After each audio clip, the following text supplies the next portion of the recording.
Thank you for watching our video. Please give us a big like, subscribe to our channel for new videos every day with amazing cars.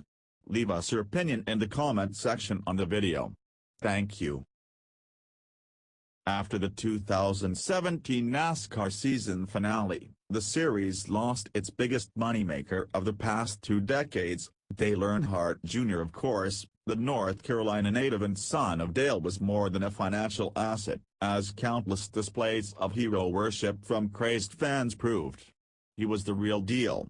His retirement is the hardest hit NASCAR has taken since his father died. And it's going to take more than a single big-ticket driver to make up the ground it lost when Ralph, along with Tony Stewart, the irascible conscience of NASCAR, said see y'all later. So where can the France family turn to draw in fans and sponsors for it's been losing? It's not Joey Logano, who hasn't quite lived up to the sliced bread nickname he brought into the sport nearly a decade ago. And it's not to Kyle Busch, whose popularity will always be muted by an indisputable repentance.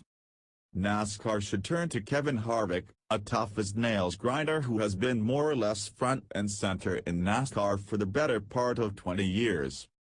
Harvick is, by necessity, the man of the hour, even though he doesn't come close to the marketing draw of Dale Jr. The two drivers are vastly, totally, and absolutely different. Something they've proved as recently as last August when Harvick broke an unspoken rule and actually talked shit about the 15-time most popular driver for not having all that much talent. Since then, skirmishes have broken out between the two, and Earnhardt said in April that he still hasn't gotten over the following Harvick quote. Jr. hasn't been anywhere close to being our most successful driver.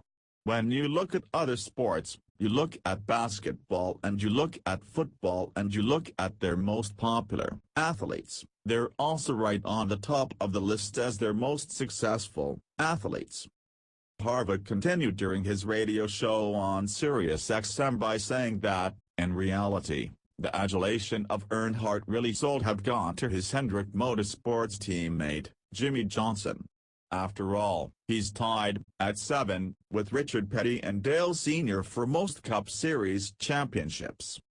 So for me, I believe that Dale Jr. has had a big part in stunting the growth of NASCAR because he's got these legions of fans and this huge outreach of being able to reach these places that none of us have the possibility to reach. But he's won 9 races in 10 years at Hendrick Motorsports and hasn't been able to reach outside of that. So I know that those aren't the most popular comments, but those are real-life facts that you look up and see on the stat sheet.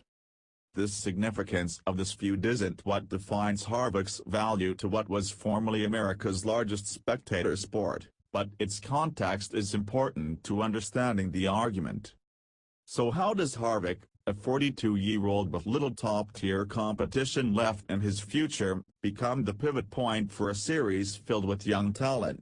His intensity and passion are 2 standout factors, and after visiting last week's race at Talladega Superspeedway, where Harvick nabbed pole position and the P4 finish, I saw both qualities in person. Harvick has had a stellar 2018 so far.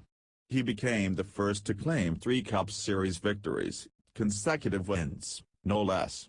He went on a tear that started in Atlanta, the second race of the season, and continued through to Phoenix, where he completed his hat trick.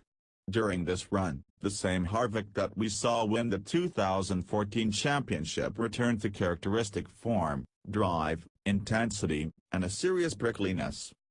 The Harvick of old re-emerged right after his middle victory at Las Vegas. The Californian faced controversy when NASCAR deemed his rear window brace below par and, in turn, fined his crew chief $50,000 and suspended the number 4 SHR Ford boss Robert Smith for 2 Cup Series races. Not only that, Harvick was docked a total of 7 points, 5 for his race win and 1 for each stage victory, knocking him off the top of the championship standings. Instead of bemoaning the decision and bashing the series, He went about his business and made up his penalized points by winning the next week at Phoenix. That emotion flared up, but not without a tactful tone, when asked after his win the following race if he was still miffed over the Las Vegas mishap. "I think I addressed all that on Friday," Harvick stated. "There are so many good things that have happened right now. You can go back and listen to all those things. I was very open with you guys, answered all your questions, did everything you wanted me to do on Friday. I was very honest about it. Those are my feelings."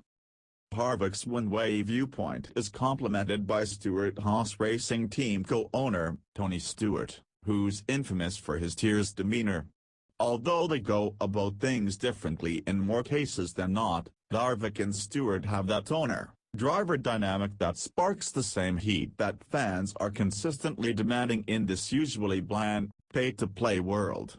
The duo's vigor is fueled by the sport's origins, which is marked by a grassroots, race-to-win mentality.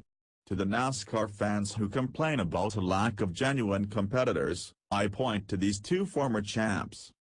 That high-level energy effectively segues into adoration for the sport, another thing that NASCAR could use in these lean times.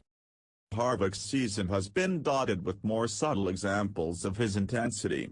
Saturday, May 28, he was part of an all-driver broadcast team for the Xfinity Series event at Talladega. Harvick, Logano, Ryan Blaney, Bubba Wallace Jr., and others joined together for a pretty entertaining program, complete with anecdotal humor and on-point analysis.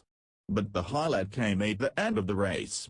Race winner Spencer Gallagher, who was driving for GMS Racing, was shown celebrating with his father and team owner, Morris, in victory lane.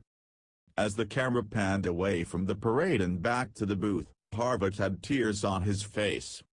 How badass is that?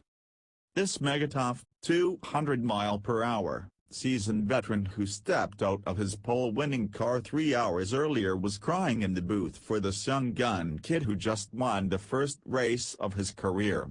It doesn't matter how you define influential, that moment fits into the category.